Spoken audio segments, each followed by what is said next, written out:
So the tactical is a class I initially thought wasn't going to be, well, very good at all. I thought it was going to be more of a well-balanced class that can contribute to the fight, but boy was I wrong. Not only is the tactical, for my testing, one of if not the highest DPS characters in the game, but his utility is actually really high when it comes to being able to disable enemies. He has really good synergies with his aspect scans that can stop enemies from summoning hordes, give his teams tons of damage, and in a lot of cases just be able to be one of the more efficient marines on the entire battlefield. His kit has some pretty insane synergies, and I just put together what I believe to be the by far best tactical build here on YouTube. Let me show you how to make the build.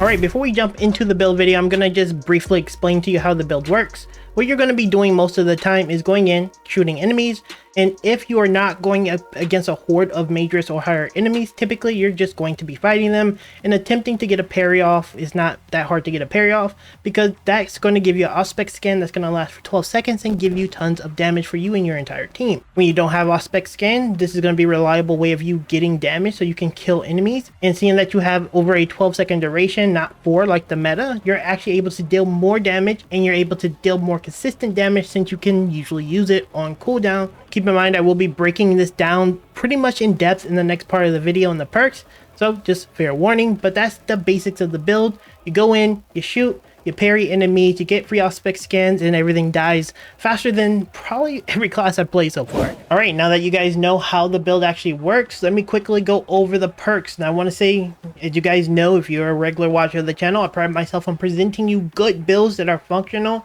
and not just the big DPS numbers. Well, it is big DPS number, but it's not just putting 200% in the thumbnail. I did look at the top tactical videos right now. All of them use literally the same things, and they don't make a lot of sense. And I'm going to try to elaborate to you why they don't make sense and why you should be building it the way I'm building it. Hopefully you guys are willing to actually understand what I'm saying, but let's go over the build so you guys can actually have a good functional build. So first things first, we're going to be using balanced distribution. Your primary weapon deals 10% more damage, but your secondary deals 10% less.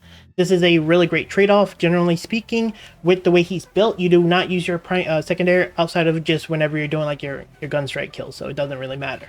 Next, we're going to be using Relentless Pursuit. After a gun strike, range damage is increased by 25% for 5 seconds. This is a very common perk used on every single build I've saw. Funny enough though, the synergies that you have for this is not being utilized in those builds. So use this, it's really good. I'm going to show you some future perks that actually really helps it. Next, we're going to be getting Emperor's Vengeance. This is a perk that you want to use on every single build, because this is going to be your major way of sustaining. Whenever you kill a Majoris or higher level enemy, it restores your primary ammo by 1 entire magazine every 30 seconds.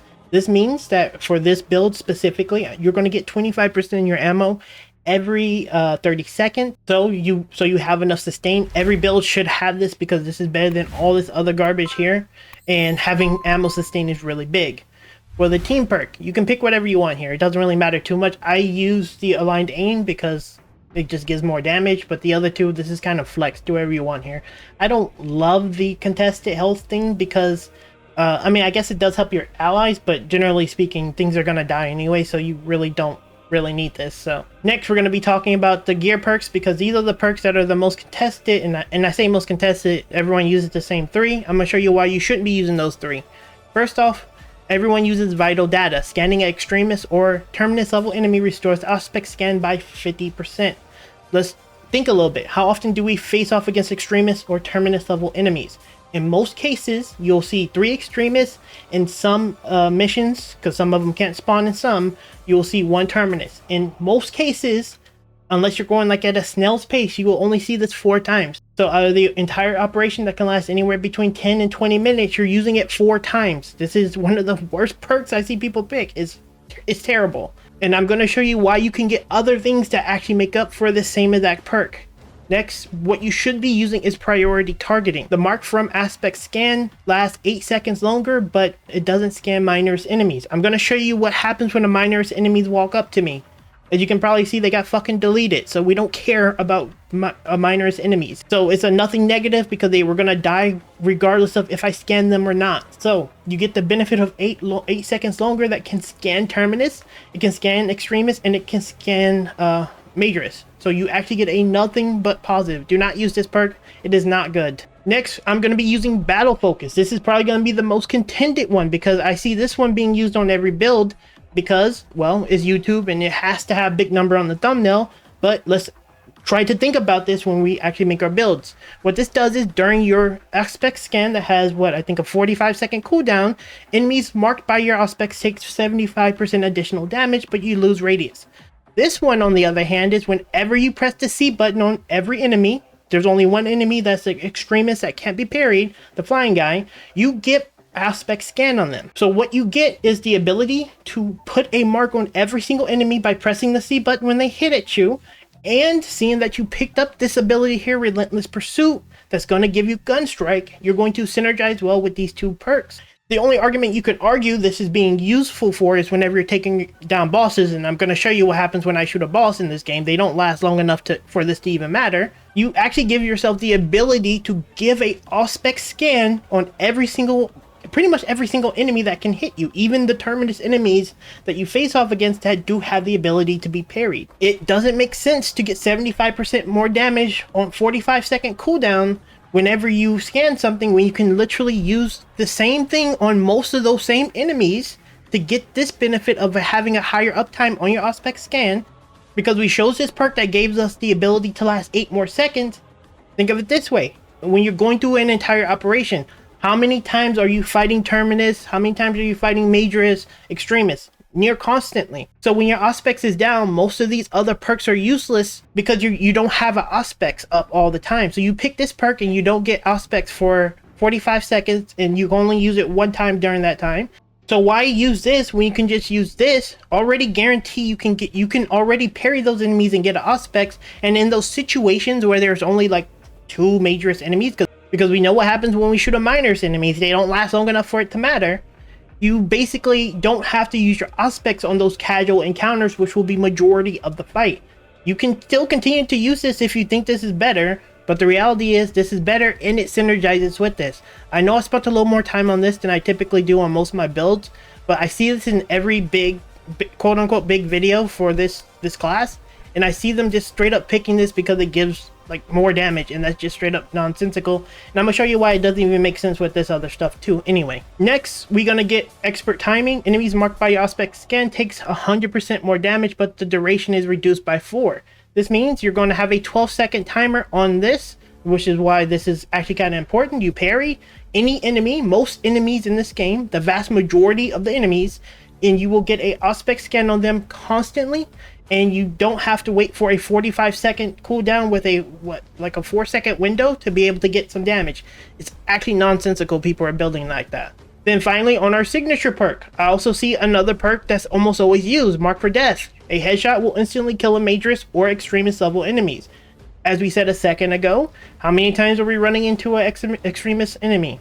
Well, 4 times in most cases. And how many times are we running into a Majorus enemies? Near constantly. So why are we picking something that has a 120-second cooldown when the thing that we don't typically want to use it on, which is a Majorus enemy, is very common, and an Extremist enemy is very seldomly in the match? Well, you don't, because it doesn't make any fucking sense to use it.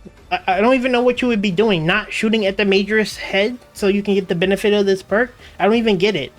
Maybe if you're using a bolt weapon, I can kind of see you purposefully not shooting headshots to save it for the 4 Extremists that you see in the mission.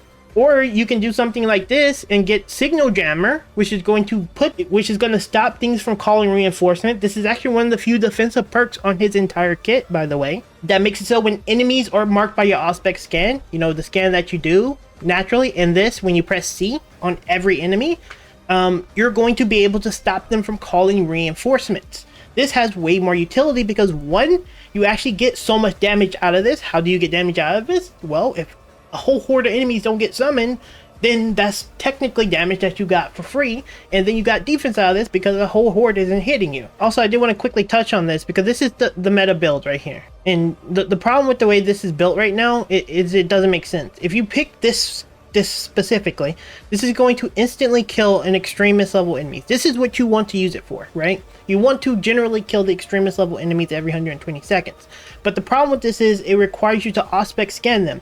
You don't have this ability to give you Auspex scan reliably. So you're reliant on a 45-second cooldown, which means players will be generally timid to use their scans to help their team in situations because they're trying to use it on the Extremists you're going to have this perk that gives you 75% more damage. You're going to instantly kill the enemy, so this perk becomes useless. And then you're going to have players just holding their scan because they're trying to save it to kill an extremist that's, generally speaking, not even that big of a threat in the grand scheme of the game. The difference is, if you're using it the way I'm building it, you're going to have a 12-second burst window, which is going to be better for your team instead of a 4-second burst window. You're going to stop them from being able to call enemies. This useless perk that's going to have a 120-second cooldown that you're scared to use because you want to save it for the extremists, not the majorists. You'll have a reliable uptime on being able to get Auspex scan and stop them from scanning, and you get synergy with this, and then you still have that extra 100% damage. And moreover, the build inherently should be good enough that you don't need your Auspex scan to deal damage to everything. I hope that makes sense. Your inherent kit should be strong enough. The build itself inherently should be able to kill majorist enemies enough that you don't necessarily need to be reliant on the scan to do it. Your special ability should be something to help you out, help your team out, not something you're reliant on to get damage out. And that's another thing that I think a lot of players are missing. Alright, for our weapon, we're going to be using the Melta rifle, the Aphelion Liberation Alpha. This one is going to give us more rounds in the magazine because we want to prop the Emperor's Thingamabobber that gives us a ton of extra ammo, and having a higher base magazine meaning you have more shots. Feel free to use whatever you want here because your ammo sustain is really good. But this one is the one I like to use. I always use the ammo ones because that's more valuable in my opinion. For our perks, we're taking everything on the top line. This one's really good. You're going to get an increased base size magazine, so you can have more whenever it refills your magazine. You're going to take magazine restoration. When health drops below 30%, your ammo reserve is restored by another full magazine. So if you ever are in trouble, this is going to give you more ammo, so you never run out of ammo. You won't be in trouble because everything dies anyway, but still, it sometimes happens in the earlier stages of this build. Next, you're going to get Great Might. Damage is increased by 10% against terminus enemies. Then you're going to be getting Divine Might. This gives us 10% more damage. Then we're going to be picking up Extended Magazine, once again giving the magazine more to get the benefit from that perk. We're going to be picking up First Shot. The First Shot after a reload deals 10% more damage. Not the best perk, but it's okay. Then you get, after a perfectly timed dodge, fire rate is also increased by 25%. So you can do a gun strike after your dodge, boom, shoot them in the head, and you're going to be able to shoot faster. And then Perpetual Fire, just going to give you a ton of fire rate. It's pretty simplistic. Take everything at the top, you're going to just get more damage out of it. It's really good. Like I say in most build videos, they don't really matter that much, but I'm using the Aphelion Liberation Beta.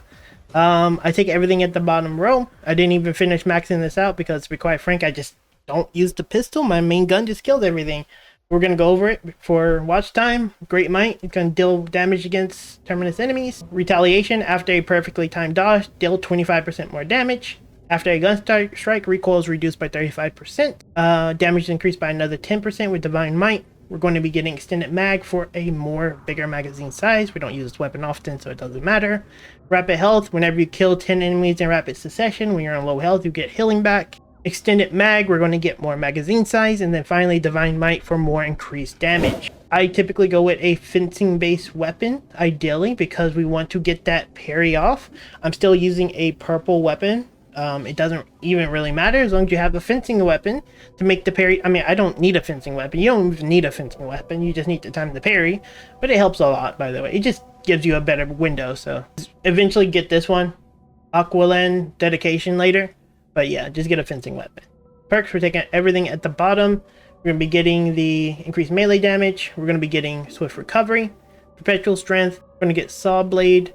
Pick up Tyrant Slayer. We're going to get Minor Slayer, Full Throttle, Extremist Slayer, and then you're going to end with Kill Streak. Ultimately, for this build specifically, it doesn't matter at all because you're going to be killing with your main weapon, but this is what you're going to use. And there you have it, guys. That is it for my tactical build. I do want to say, hey, sorry about the long section where I break everything down when it comes to the perks. It's just as a creator who genuinely care. I know, I like to make money on YouTube, but I also want to respect the craft, and I am providing tons of information to players who are looking at it. And it's very frustrating to look at tactical and see that a lot of the builds are just not there with the intention of trying to give you good builds, but they're with the intention of trying to get you to click on the video with big numbers. That actually ends up making you deal less damage. So my passion tends to shine because, I actually genuinely care. I want to make money, but I genuinely care. Anyways, hopefully you guys like the build videos, and hopefully you understand why the other stuff don't make sense, and you do the build this way because you're going to just decimate all the content. Thanks for watching, guys, and I'll see you in the next Space Marines 2 video very soon.